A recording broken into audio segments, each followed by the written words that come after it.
শ্ৰী শ্ৰী গৰখীয়া গোপাল মাৰলী থানত বাৰ্ষিক মহোৎসৱ ও মন্দিৰৰ প্ৰাণ প্ৰতিষ্ঠা দিৱস পালন।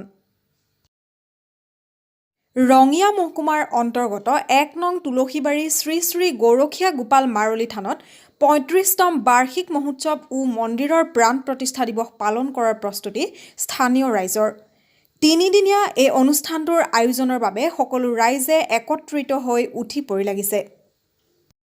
প্ৰস্তুতিটো আমাৰ বহু পুৰণা, প্ৰায় ৩০০ বছৰমানৰ আগৰে এই অনুষ্ঠানটো কেনেকৈ হৈ আছিল আমাৰ আতি পুৰুষসকলো জানিব পৰা নাছিল। পিছত কালক্ৰমত যেতিয়া এই অঞ্চলৰ হাবি জংঘল বিভিন্ন গছ গছনিৰে ভৰি আছিল, এই অঞ্চলটো এইখিনি জেগাতো বিভিন্ন আকাৰৰ গছ গছনি হাবি জংঘলেৰে ভৰি আছিল। দেখিব পালে যে ইয়াতে বিভিন্ন ধৰণৰ জীৱ জন্তু চৰাই চিৰিকটি হাতী বাঘ ওলায়। তাৰপিছত জনবসতি আমাৰ এই অঞ্চলত নাছিল।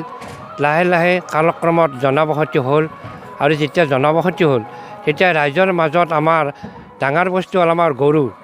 সেই গৰুটো ৰখাৰ কাৰণে আমাৰ ২-৪ ঘৰ কৰি মানুহে গৰুবিলাক ৰাখি এনেকৈ চলি আছে। দেখিলে যে গৰুবিলাকক ৰখাৰ কাৰণে গৰখীয়া লগা হ'ল।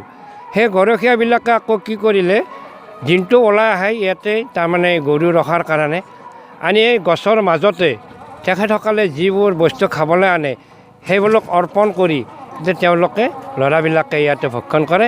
আৰু তেতিয়াৰ পৰাই অনুষ্ঠানটোৰ নাম শ্ৰী শ্ৰী গৰখীয়া গোপাল মাৰলী থান বুলি এটা প্ৰবাদ আছে। শ্ৰী শ্ৰী গৰখীয়া গোপাল থানৰ এনেকুৱা মেলাৰ আয়োজন কেতিয়াৰ পৰা কৰিছে? এনেই মেলাটো হ'ল 1984 চনত এটা বৃহৎ বানপানী হ'ল। তথাপি আমাৰ এইবিলাক কৃষিভূমি জেগা, এই কৃষিভূমি অঞ্চলত আমি ৰাইজে লগ লাগি খেতি কৰিলোঁ। খেতি কৰি দেখিলে যে বানপানীৰ পিছত যিবিলাক শস্য আছিল সেই শস্যবিলাক একবিধ পলুজাতীয় কীট পতংগ আহি ৰাতিৰ ভিতৰতে বিঘাই মাটিবোৰ খাই পেলালে, ধানবোৰ খাই পেলালে। ধানবোৰ খাই পেলোৱাত তেতিয়া ৰাইজে কীটনাশক দৰৱ আদি দিয়াত তাৰ কোনো ফল নধৰিলে। কেইজনমান এই অঞ্চলৰ ব্যক্তিয়ে ইয়াতে আহি এই থানত আহি ক'লে, প্ৰভু আমিতো কৃষিভোজী জীৱ, গতিকে আমি কেনেকৈ চলিম? তুমি প্ৰভু কৃপা কৰা, আমি তোমাৰ ওচৰত সেৱা প্ৰাৰ্থনা জনাম, ভাগৱত পাঠ আদি কৰিম। তেতিয়া এইখিনি প্ৰকাশ কৰাৰ পিছদিনা ৰাতিপুৱা মানুহবিলাকে আহি দেখে যে পথাৰত এনেকুৱা হ'ল, এটা পৰিলেও সেই আগৰ পোকবোৰ পাবলৈ নোহোৱা হ'ল।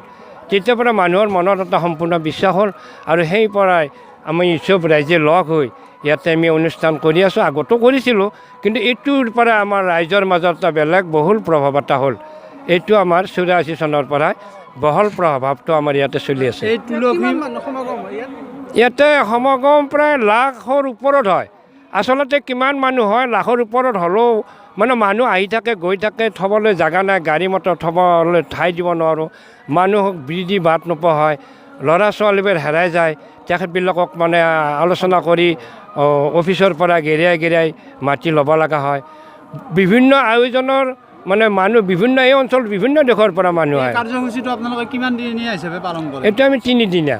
যাত্ৰীসকলৰ বাবে আপোনালোকে কেনেকুৱা ধৰণৰ ব্যৱস্থা কৰিছে? আমি যাত্ৰীসকলৰ কাৰণে তেখেতসকলে ভোগ বিতৰণ ভোগ দিছে আমাক। এই ভোগ আনি আছে, আপোনালোকে দেখিছে।